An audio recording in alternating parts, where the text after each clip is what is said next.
Bonjour à tous, c'est à nouveau le docteur Zongo. Ça fait un sacré bail que je n'étais pas revenu vers vous pour des vidéos sur la nutrition, la santé et la longévité. Ces derniers temps, j'ai eu une activité hospitalière très chargée avec beaucoup de garde et c'était pas évident de pouvoir avoir du temps pour faire les vidéos. Mais je peux vous assurer que pendant ce laps de temps, j'ai continué quand même à beaucoup lire et pour pouvoir vous proposer des contenus de qualité. Aujourd'hui, comme toujours, je voudrais parler de médecine préventive et participative. Préventive parce que je pense que le mieux, c'est d'être le plus en bonne santé possible et de voir le médecin le plus tard possible. En tant que médecin, c'est pas grave si j'ai moins de boulot, je suis content pour vous. Participative parce que je pense qu'aujourd'hui, nous sommes dans un monde où l'information est disponible et que tout un chacun peut apprendre comment fonctionne le corps, voilà, et déjà à son niveau prendre des mesures pour améliorer sa santé. Bien entendu, lorsque les problèmes deviennent complexes, il faut faire appel à un spécialiste, à un médecin, et nous serons là pour ces moments-là. Aujourd'hui, je voudrais vous parler de jeûne intermittent. Vous savez, de tout temps, quand on regarde l'histoire de l'humanité, sur 90% de notre existence, nous n'avons jamais eu autant d'abondance. Si on regarde les 99% du temps où l'homme a existé sur cette terre, on a mangé 1 à 2 repas maximum, voire moins par jour. Ce qui veut dire quoi? Que nos gènes ont été programmés, ont évolué pour rester 12 à 24 heures, voire plus, sans manger. D'ailleurs, si vous regardez le seul fait même que nous avons un mécanisme de conservation et de stockage de graisse, c'est la preuve que notre organisme a intégré le fait que nous pouvons avoir des jours sans manger.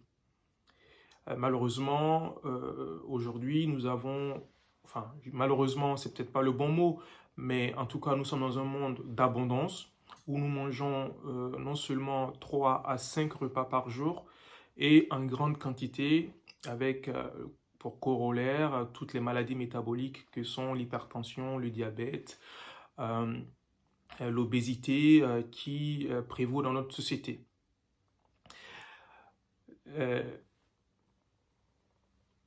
Biologiquement, nous n'avons pas été programmés pour manger autant.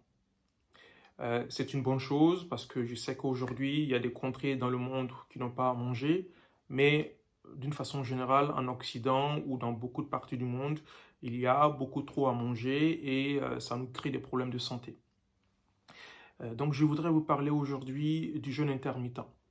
Parce que habituellement, pour faire face à ces problèmes de surabondance, qu'est-ce qu'on vous propose?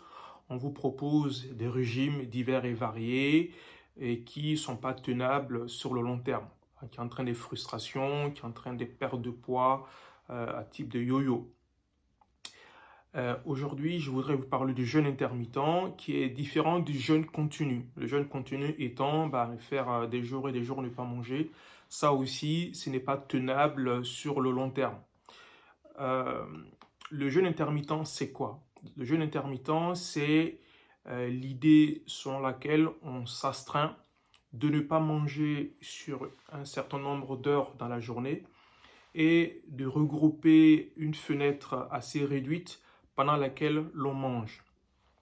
Il existe plusieurs techniques, plusieurs stratégies de jeûne intermittent, mais aujourd'hui, je vais vous parler de celui de Martin Berkham, qui est vraiment ce qu'on appelle la stratégie du 16-8. C'est vraiment la stratégie la plus simple. Ça veut dire quoi 16-8? Ça veut dire que pendant 16 heures, vous ne mangez pas, et pendant 8 heures, c'est la fenêtre de votre alimentation.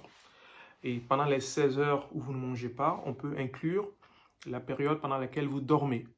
Donc en pratique, imaginons que vous prenez votre dîner le soir à 20 heures et vous ne mangez plus, vous ne grignotez pas avant d'aller au lit, vous vous couchez, vous dormez, vous vous réveillez le matin vers 7 heures, qui est l'heure à laquelle habituellement vous prenez votre petit déjeuner. Au lieu de prendre votre petit déj habituel, vous prenez juste une grande tasse de thé sans sucre ou du café ou juste un verre d'eau et vous allez au travail, vous vaquez à vos occupations et vous tenez jusqu'à midi. Donc en fait, de 20 heures jusqu'à midi le lendemain, ça vous fait 16 heures de jeûne. À partir de midi, vous prenez soit votre petit déjeuner ou en tout cas votre premier repas. À 16 heures, vous pouvez vous permettre d'avoir un fruit, une collation. Et à 20 heures, vous avez à nouveau votre repas, votre dîner. Et ça, vous le faites quasiment, vous pouvez le faire tous les jours. Ou pour commencer, vous pouvez faire 2-3 fois par semaine. Mais pourquoi est-ce qu'il faut faire toute cette gymnastique? Vous pourrez me demander. En réalité, lorsque on donne à l'organisme cette longue période de 16 heures sans manger, ça active en fait des mécanismes qui sont favorables pour la santé et pour la longévité.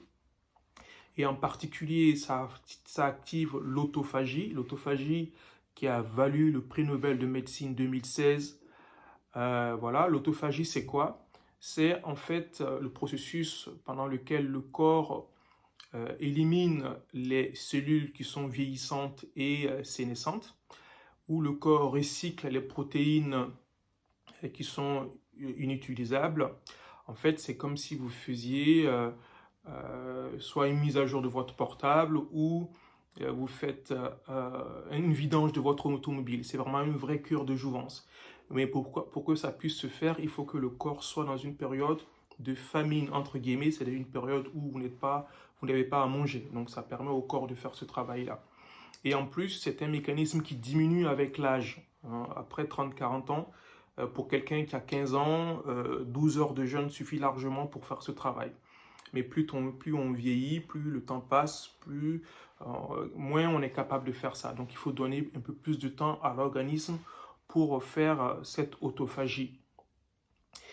Et le jeûne intermittent, c'est pas que ça. Et ça aussi, lorsqu'on donne une longue période à l'organisme, ça augmente en fait, le corps commence à taper dans ses réserves. Donc on commence à utiliser nos réserves, on commence à utiliser notre masse graisse. Donc pour ceux qui souhaitent perdre du poids, c'est vraiment tout bénef. Donc on utilise nos réserves, donc on peut perdre du poids avec ça. Et ça augmente aussi, ça améliore le profil glucidique. C'est-à-dire que ça permet de maintenir un taux de sucre dans le sang qui est très faible. Donc ça augmente la sensibilité à l'insuline. Donc ça diminue la résistance à l'insuline. Et vous voyez où j'en viens, ça diminue en tout cas le risque de diabète de type 2. Et on sait qu'avec le jeûne intermittent, en tout cas, les 16 heures de jeûne permettent l'augmentation de l'hormone de croissance. L'hormone de croissance qui diminue avec l'âge et ce qui permet de maintenir une masse musculaire qui est très important, notamment avec le vieillissement. Le jeûne intermittent également active certains gènes, notamment le gène sirtuine qui est le gène de la longévité, ce qui permet une réparation de l'ADN. Et donc, c'est vraiment tout bénef. Ça aussi, ça augmente en fait, du moins, ça diminue l'inflammation chronique. Je ne sais pas, pour certaines personnes qui ont toujours l'impression d'être un peu bouffi, d'avoir des œdèmes et tout ça, le fait de jeûner permet justement de diminuer cette inflammation chronique-là. Donc, on est moins bouffi, on peut avoir l'air plus frais. Ça diminue également le stress oxydatif. Voilà. Et au niveau cérébral, ça augmente ce qu'on appelle le facteur neurotrophique, qui est un facteur qui améliore la neurogénèse ou du moins la neuroplasticité, ce qui peut vous permettre d'améliorer votre humeur, diminuer cette impression de dépression et même augmenter votre cognition. Il existe vraiment de nombreux avantages, mais déjà avec ces deux éléments-là, je pense que vous avez déjà une idée des avantages du jeûne intermittent. Est-ce qu'il existe des inconvénients ou des contre-indications? Absolument oui. D'abord, les contre-indications, lorsque vous êtes un enfant ou un adolescent dans sa période de croissance, vous avez besoin vraiment de matière pour grandir, donc pas de jeûne intermittent, pas de jeûne tout court d'ailleurs. Lorsque vous êtes une femme avec enceinte ou une femme qui allait, bien sûr, pas de jeûne également. Lorsque vous êtes une personne qui est diabétique, qui prend de l'insuline, bah, vous ne pouvez pas vous permettre de jeûner parce que voilà, vous pouvez être en hypoglycémie et ça, c'est non. Lorsque vous êtes malade et que vous prenez certains médicaments que vous devez prendre avec des repas, c'est également non. Et de toute façon, si vous avez un doute, il vaut mieux faire le point avec votre médecin pour vous assurer que vous pouvez faire le jeûne. Et si vous avez également des troubles du comportement alimentaire, boulimie, anorexie, c'est vraiment pas une bonne idée. Si vous avez une masse trop maigre avec un indice de masse corporelle inférieur à 19, c'est vraiment pas bien parce que le jeûne intermittent fait maigrir. Et donc on est déjà maigre, c'est vraiment pas une bonne stratégie. Il existe aussi des inconvénients, en tout cas des effets indésirables, surtout lorsqu'on commence le jeûne. C'est qu'on n'a pas l'habitude, lorsqu'on mange 3 à 5 repas par jour et tout d'un coup, on se retrouve à sauter notre petit-déj par exemple, bah, on peut se retrouver vers 10h, 11h avec une grosse fringale, une irritabilité, une faiblesse, en tout cas une impression d'être dans les nuages. Et ça, c'est vraiment quelque chose qui peut arriver surtout au début. Mais en fait, pour remédier à cela, il faut pas commencer de but en blanc, tout de suite, on saute le petit-déj. Si vous n'avez pas l'habitude, vous pouvez, au lieu de manger votre premier repas à midi, vous pouvez par exemple repousser votre petit-déj le plus possible. C'est-à-dire qu'au lieu de prendre votre petit-déj à 7 heures, vous ne mangez pas, vous essayez de voir jusqu'où vous pouvez tenir. Si vraiment vous voyez qu'à 10 heures, vous avez vraiment trop faim, vous pouvez prendre une mandarine, un fruit, pour pouvoir tenir jusqu'à à midi. Vous pouvez aussi, en fait, boire un verre d'eau. Un verre d'eau, souvent, en fait, on confond la soif et la faim. Et en fait, en buvant un verre d'eau, vous pouvez voir que vous serez capable de tenir 1 heure de plus sans manger. On peut aussi, justement, dans cette période de jeûne, on peut boire du thé sans sucre, on peut boire du café, et le café est un coupe-faim. Donc, ça permet justement de tenir jusqu'à midi. Et dans la période d'alimentation, c'est-à-dire que de midi à 20h, vous avez le droit de manger tout ce que vous voulez. C'est-à-dire que vous pouvez manger tout ce que vous voulez. En fait, l'idée, ce n'est pas de diminuer le nombre de calories. C'est-à-dire que vous mangez vos calories habituelles, mais sur une courte période, de midi à 20h. Mais lorsque je dis que vous pouvez tout manger, bah, quand même, il y a quand même quelques exceptions. Puisque nous sommes dans une démarche d'améliorer notre santé et de viser la grande longévité, bah, ce serait quand même bien et même recommandé de supprimer les sucres raffinés, le soda, le Coca-Cola, les viandes trop grasses, l'alcool en grande quantité. Voilà. Donc, vous pouvez manger plutôt des féculents qui sont riches en nutriments, par exemple, pois chiches, lentilles, haricots, des légumes, des crudités. Tout ça, c'est vraiment, voilà. Donc, vous pouvez manger cela pendant, donc ça permet d'optimiser votre jeûne, tout en faisant attention à ne pas diminuer le nombre de calories, parce que le jeûne déjà fait maigrir. Si vous diminuez le nombre de calories, vous pouvez très rapidement être pas très en forme. Donc voilà, pendant cette période d'alimentation, vous mangez bien. Et d'ailleurs, l'avantage du jeûne intermittent, ça peut vous permettre d'avoir des repas de qualité. Ça peut vous permettre, pour ceux qui font attention, ça peut vous permettre de manger un fruit, par exemple, à chaque repas. Et voilà.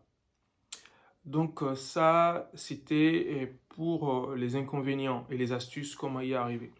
J'entends des voix là, des gens, toi derrière, qui me disent, mais Drissa, le petit déjeuner pour moi, c'est sacré. D'abord, je voudrais dire que le petit déjeuner, c'est pas quelque chose de biologiquement indispensable. C'est une organisation de la société. De tout temps, les gens ont mangé une fois par jour, 2 fois par jour. Et en fait, c'est avec le temps ouvrier du 19e siècle que le petit déjeuner a été instauré. Sinon, ce n'est pas quelque chose qui est biologiquement indispensable. On peut s'en passer. Et d'ailleurs, on sait que 35% de la population ne mange pas de petit-déj sans parler de jeûne intermittent.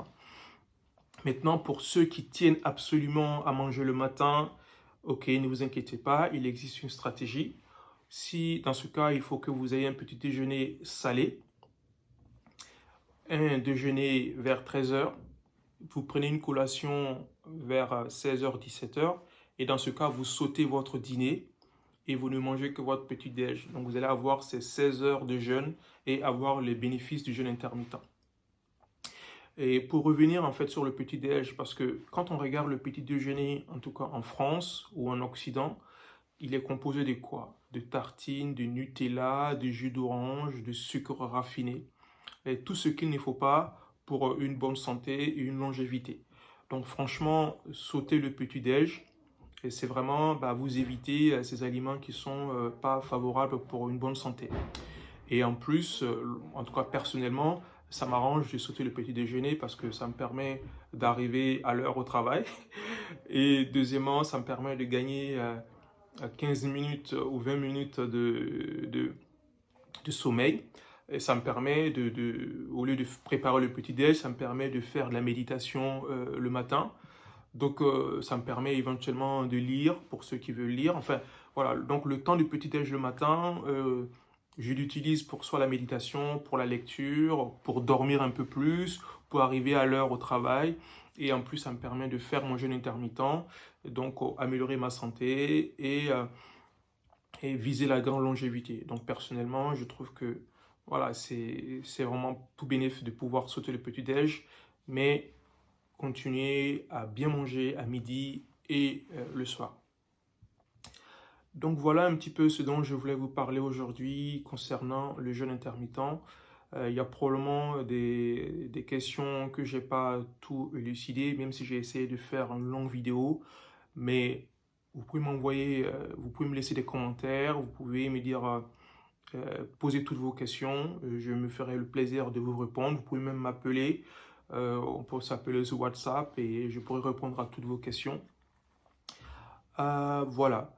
Donc, sur ce, je vous dis à bientôt. Je vous souhaite une bonne santé.